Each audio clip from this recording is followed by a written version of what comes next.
how to connect Firebase to n8n step by step. Hey everyone, in this video, we are going to walk you through how to connect Firebase to n8n step by step. Whether you are working with Firebase real-time database or Firestore, by the end of this tutorial, you will know exactly how to integrate it with n8n for powerful automation. So what you can do after the connection, you can set up automations like you can trigger workflow when new data is added to Firebase. You can synchronize Firebase with apps like Google Sheets, Slacks, or Discord.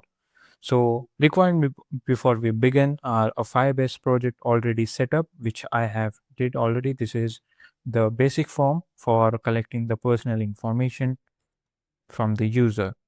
And then the second is an account, and in that you have to select the node of webhook. In order to get the webhook node, just simply click on this plus icon and search for webhook and choose your webhook. Now to get your data, you have two options, get and post. Just simply choose the post and copy this URL and click on this listen for test event.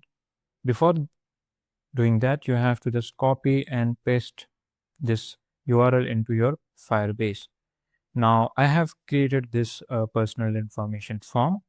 Now whenever someone submitted this form, it will automatically send data to n8n.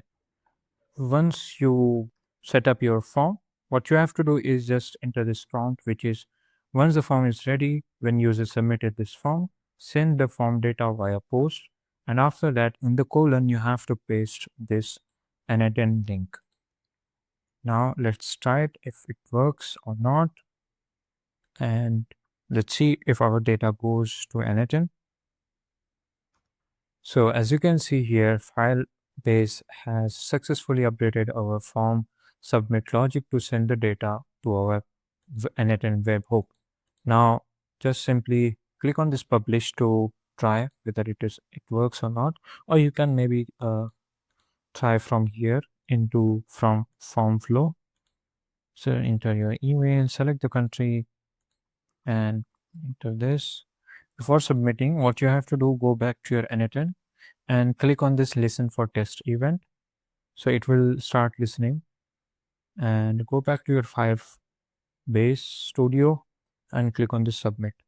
So submission successfully had done. Go to your n8n. As you can see, all the data has been sent to our n8n. So it means our webhook is working. So this is the way you can connect the Firebase to n8n. And if you found this video helpful, then subscribe to the channel, and thanks for watching.